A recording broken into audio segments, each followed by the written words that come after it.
శక్తి చేతనైనను బలము చేతనైనను కాక నా ఆత్మ చేతనే ఇది జరుగునని సైన్యములకు అధిపతియగు యెహోవా సెలవిచ్చెను. జకర్యా 4వ అధ్యాయం 6వ వచనం. ఓసారి నేను కొండ ఎక్కుతున్నాను. ఆ కొండ మొదట్లోనే సైకిల్ మీద వెళుతున్న ఒక కుర్రవాడిని చూశాను. నేను కొండ మీదికి ఏటువాలులో మాత్రమే కాక ఎదురుగాలిలో తొక్కుతున్నాడతను. చాలా కష్టమైపోయింది. చెమటలు కక్కుతూ తాను చేయగలిగినంతా చేస్తూ తొక్కుతుంటే అదే దిక్కుగా వెళ్తున్న ఒక ట్రాలీ కారు వచ్చింది. అది అంత వేగంగా పోవటం లేదు. ఆ కుర్రవాడు అందుచేత ఒక చేత్తో ఆ ట్రాలీని పట్టుకోగలిగాడు. తర్వాత ఏమవుతుందో తెలుసుగా. ఎగిరే పక్షిలాగా సులువుగా కొండపై దాకా వెళ్ళిపోయాడతను.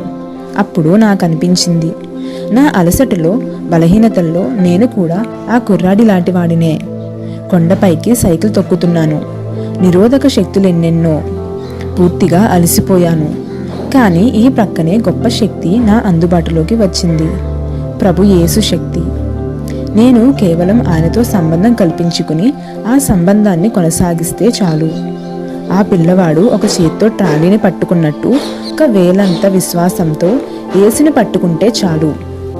ఇప్పుడు నాకు అతి కష్టంగా అనిపిస్తున్న ఈ చిన్న చిన్న పరిచర్యలు చేయడానికి ఆయన శక్తిని ఆధారంగా చేసుకోవచ్చు. ఈ ఆలోచన నా అలసటిని పోగొట్టి ఈ గొప్ప సత్యాన్ని గ్రహించేలా చేసింది. పరిశుద్ధాత్ముడు తప్ప వేరే శరణం లేదు. ఎంత నష్టమైనా ఆ పరిపూర్ణత కావాలి. బంధాలన్నీ తెంచి నావను నడిపించి రక్షించడానికి నిలబెట్టడానికి సమర్థుడాయన. అహం కొట్టుకుపోయేదాకా నిలువునా మునుగు. ఖాళీ నావ ఆయన పాదాల దగ్గర పగిలేదాకా, స్వహస్తాలతో ఆయన మళ్ళీ తీర్చిదిద్దేదాకా. దేవుని చిత్తం తప్ప వేరే శరణం లేదు. ప్రభుని అడుగు జాడలు తప్ప వేరే దారి లేదు. సౌఖ్యాలు త్యజించి ఆయన్నే మార్గదర్శిగా ఎంచి ఆయన స్వరం కోసం నడిపింపు కోసం కనిపెట్టు. సొంత ఆలోచనల్ని వెలివేశాను నేడు. నిరంతరం ఆయన సంకల్పమే శిరోధార్యంగా నా ఆశలు ఆశయాలు ఆయనతో పాతిపెట్టాను. ఏమీ లేనివాడనైనా ఆయనలో అన్నీ ఉన్నవాడినే. అన్నీ వదిలి ఆయనకి బందీనైనాను. ప్రేమ బంధకాల్లో ఉన్న స్వతంత్రుడినే. సందేహాల నుంచి, పాపపు చెర నుంచి, ఆందోళన భారం బాధల నుంచి అన్నీ వదిలాను. ఎంత మధురం ఈ విశ్రాంతి. ఆయన పాదాల దగ్గర వేచియున్నాను.